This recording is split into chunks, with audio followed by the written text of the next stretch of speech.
Maramai, good morning. This is Judith Lay welcoming you to Manx Radio and to the podcast of half an hour of carols, thoughts and poems as I'm at your service on this, the second day of Christmas. Manx Radio! And on today's programme, the children of Marown Primary School help us to look at the deeper meaning of the Christmas story through some poetry. Two of the island's church leaders reflect on celebrating Christmas at the end of a challenging year, and because this is the feast of St Stephen, the first of our carols this morning just has to be the story of the Bohemian king going out and braving harsh winter weather to give alms to a poor peasant on the feast of Stephen. Here's a lovely version by the choir of Guildford Cathedral.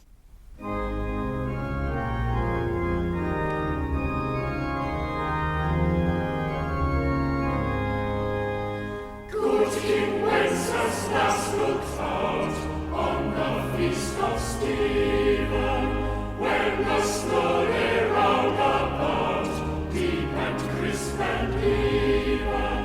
Brightly shone the moon that night, though the frost was cruel. When a dawn came in sight, every winter flew.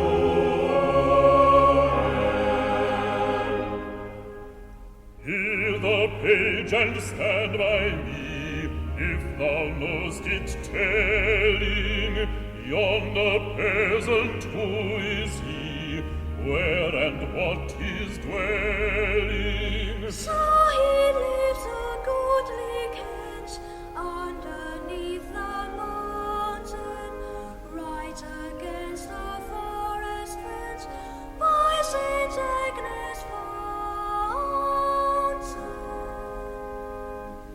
Bring me flesh and bring me wine, bring me pine logs hither, and I will see him dine when we bear them thither. Praise and honor forth they went together, through the ruins was the went, as the bitter weather.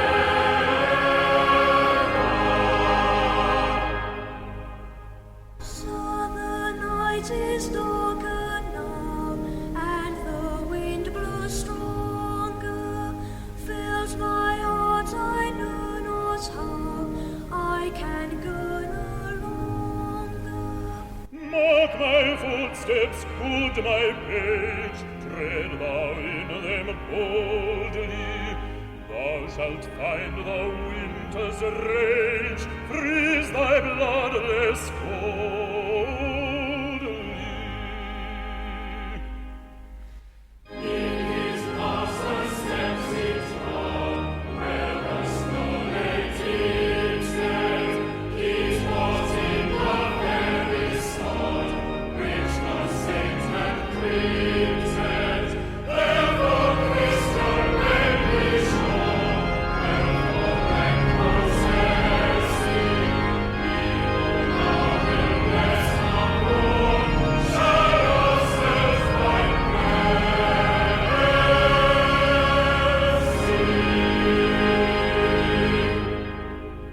Guildford Cathedral Choir and the story of good King Wenceslas. Because of his legendary holiness and generosity, Wenceslas was declared a saint immediately after his death. But during his lifetime, he was actually only a duke. After his death, Holy Roman Emperor Otto I posthumously conferred on Wenceslas the regal dignity and title, and that's why in legend and in song he's referred to as a king. There's more Christmas music to come in today's programme. A couple of days ago, I chatted with two of the island's church leaders, Anglican Bishop Peter and Monsignor John Devine, the senior priest in the Roman Catholic Church on the island. I was interested to know how they were viewing the celebration of Christmas, the birth of Jesus, in the light of the challenges we've all experienced this year. Let's hear first from Bishop Peter. I'm not sure in one sense that it feels any different to previous years, in that there's a way in which Christmas has its own life. Christmas is its own world. It takes us out of where we currently are, as far as that is possible. And inevitably, you can't, of course, leave everything behind. But I think I would not want a difficult year to detract from or to undermine the essential joy of Christmas, if I can put it like that. So yes, I mean, I have many things on my mind really from this past year, and it's been difficult for many people. It's had its joys, it's had its blessings as well, and I think, we would want to hold on to that. We were able in the summer to travel, which we hadn't been able to in the previous year. So good things have happened indeed, and there's been much, I think, that's been a sign of people's resilience and people's willingness just to carry on and keep things moving.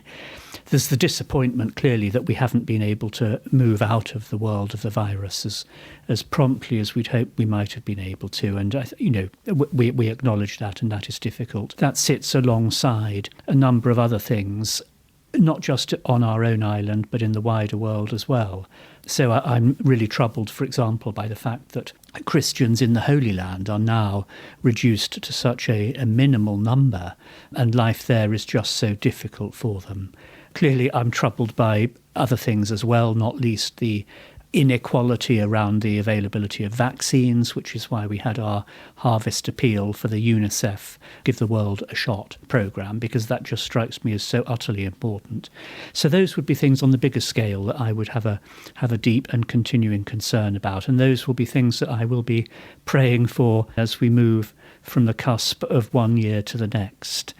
But the joy of Christmas remains, and the gladness of Christmas remains. And as one of my friends from the Holy Land says, there is darkness, but the light shines in the darkness, and the darkness has not overcome it.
Thank you to Bishop Peter for his thoughts on celebrating Christmas at the end of a challenging year. And Graham Kendrick's candle song echoed Bishop Peter's reference to the birth of Jesus as the coming of the light which no darkness can overcome.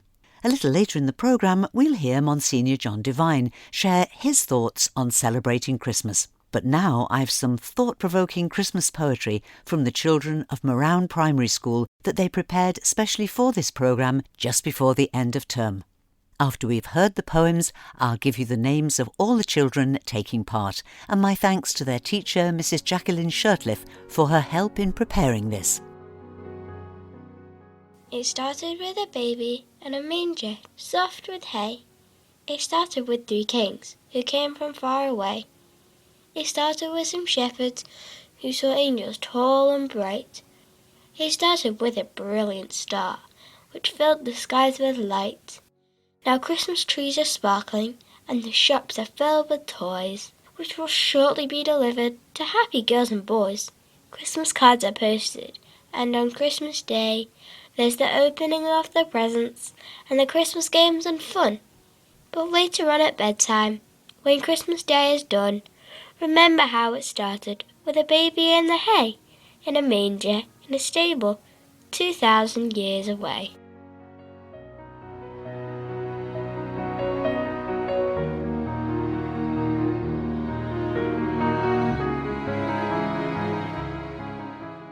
Christmas is expensive, my grandma said to me, except from Christmas starlight that shines on earth for free, and frost like silver tinsel on every woodland tree, and all the love that we can share together, you and me.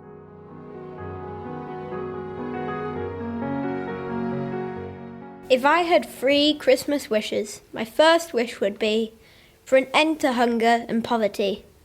If I had 3 Christmas wishes, my second one would be for an end to violence, hatred and war. If I had 3 Christmas wishes, my third wish would be to take proper care of the land and sea.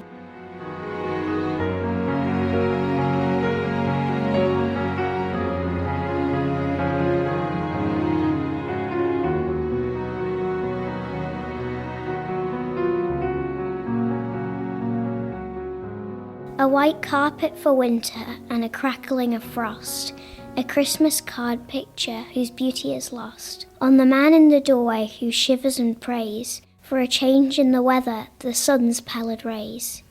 Wind cuts every corner to savage the poor, through cracks in the shutters and under the door. The newborn child shivers and cries with the cold, and even if he survives, he will never grow old. The child and the beggar live under one star that illuminates creation wherever we are. Give warmth to the beggar in the infant child's name. Praise God in your kindness in thanks that he came.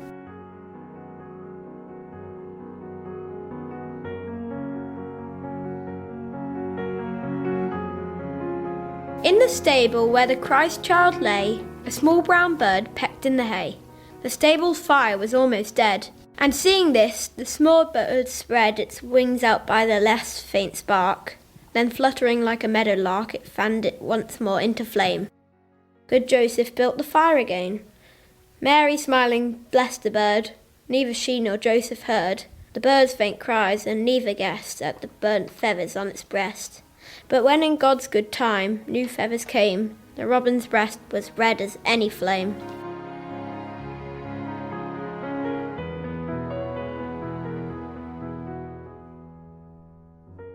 Christmas is the time for gifts, forgiving and forgetting. Christmas is the time for peace, forgiving and forgetting.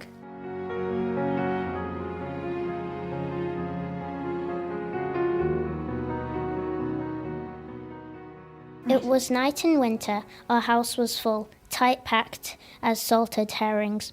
So full they said we had to hold our breaths, to close the door and shut the night air out. And then 2 travellers came. They stood outside across the threshold, half in the ring of light and half beyond it. I would have let them in, despite the crowding. The woman was past her time. But I'd no mind to argue with my husband, the flagon in my hand and the half the inn still clamouring for wine.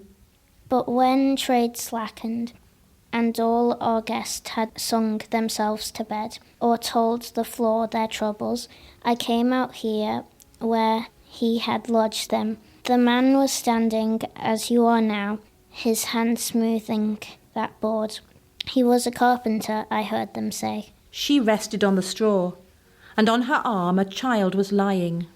None of your creased-faced brats squalling their lungs out. Just lying there, as calm as a new-dropped calf, his eyes wide open, and gazing round as if the world he saw in the chaff-strewn light of the stable lantern was something beautiful and new and strange.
Manx musicians Cliogaree Twoaie with a Manx translation of the lovely Coventry Carol.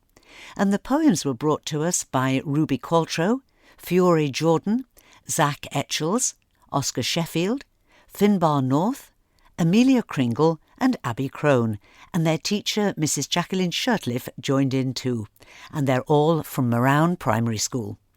And now we welcome Monsignor John Devine. Based in St Mary and St Joseph's Church in the heart of Douglas, he's the senior Catholic priest on the island and shares his thoughts on celebrating Christmas at the end of a year of particular challenges.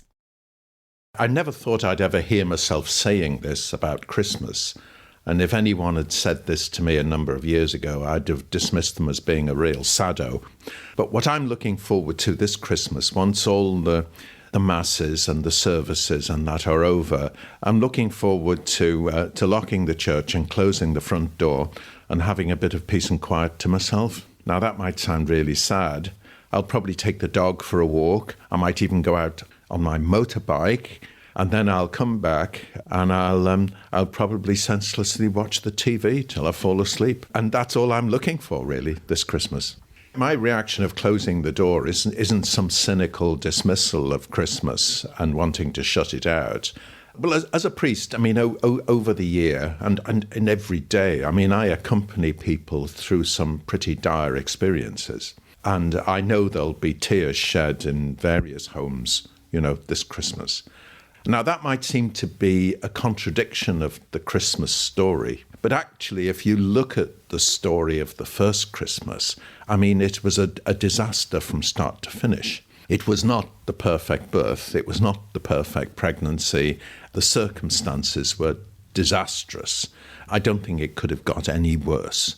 And yet, somehow, when God chooses to communicate with us, he does so in terms of an inauspicious kind of very much less than perfect set of circumstances. And you'd wonder, well, what else could go wrong in the Christmas story? And in a sense, that's what Christmas is so often like. We can romanticize about the perfect Christmas, but usually, even from a domestic point of view, there's an argument about who's going to come to Christmas lunch and who isn't. There'll be disappointment if the turkey's overcooked or undercooked or not even defrosted properly.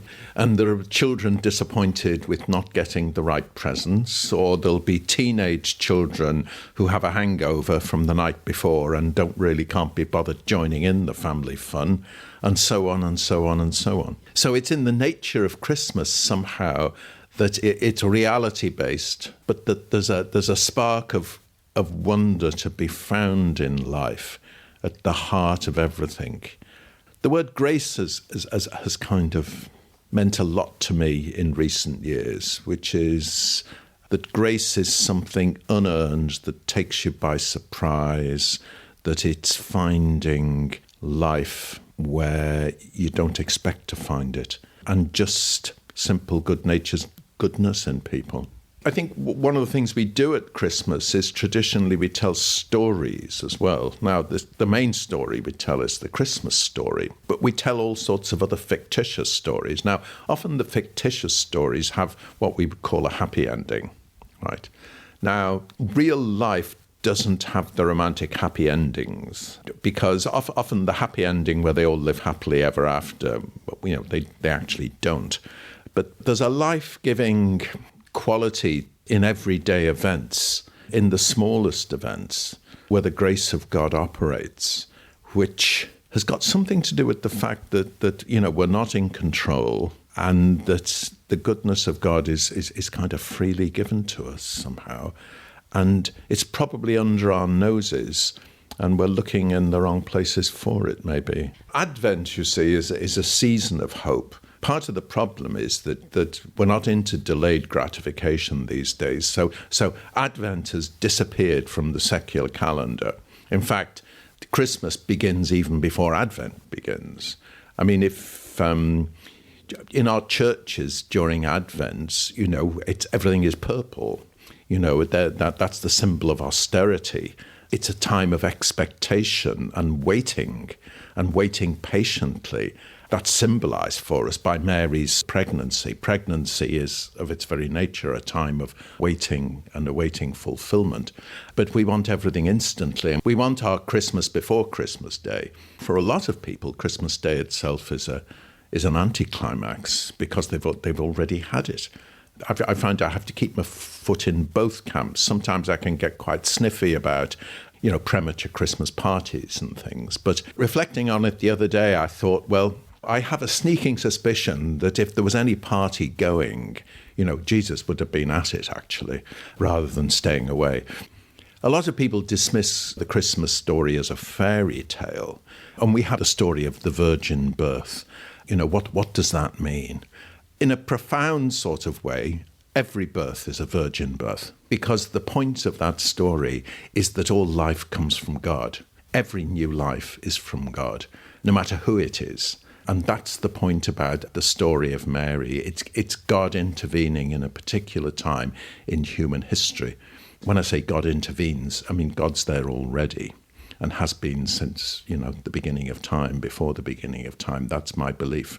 But the paradox about God's presence, that when God chooses to reveal himself, it's not as the all-powerful author of the Big Bang, but as the one who's the receiving end of an oppressive regime on the far edge of the Roman Empire, in an obscure place, with parents who are being kind of pushed around and sort of almost forced march from one end of the country to the other to register in a census, which is some crazy bureaucrat's notion of what power is all about. And if I was looking for a modern parallel, I would see it, in the lives of the refugees we see in our world today.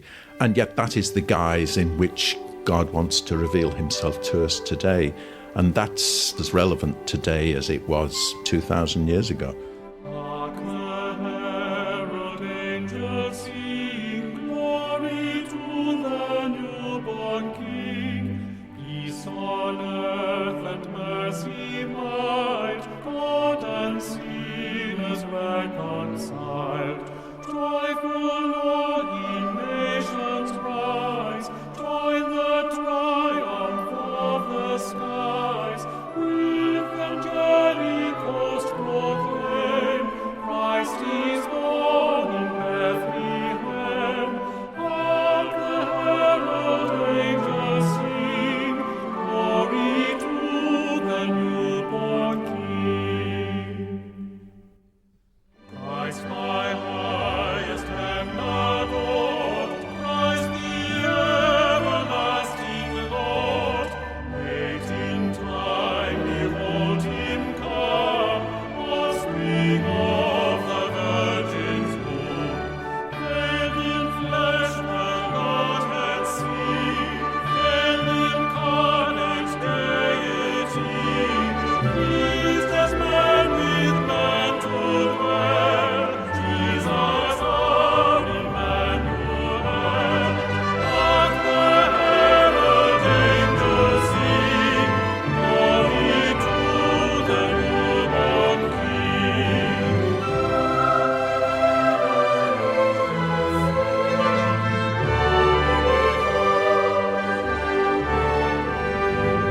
Hail the heaven-born Prince of Peace, hail the Son of righteousness. Light and life to all he brings, risen with healing in his wings. Light in his glory by, come that man no more may die. Come to raise the sons of earth, come to give them second birth. Hark, the herald angels sing, glory to the newborn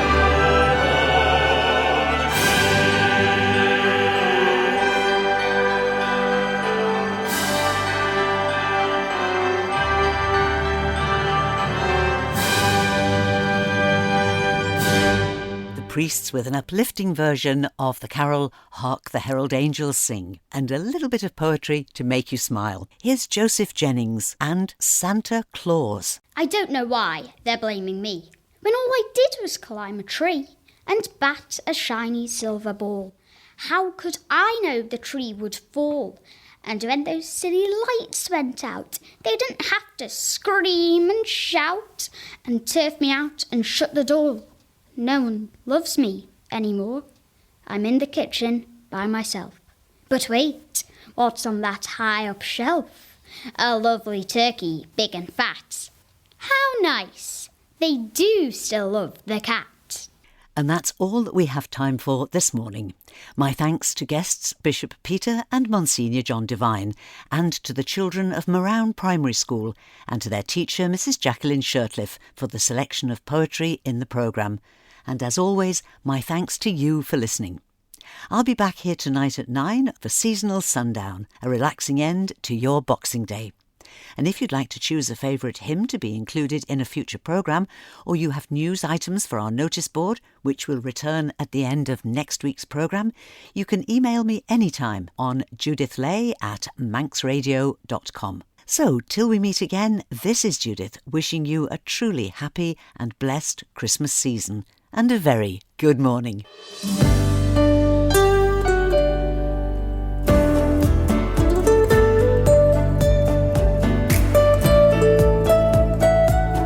Manx Radio.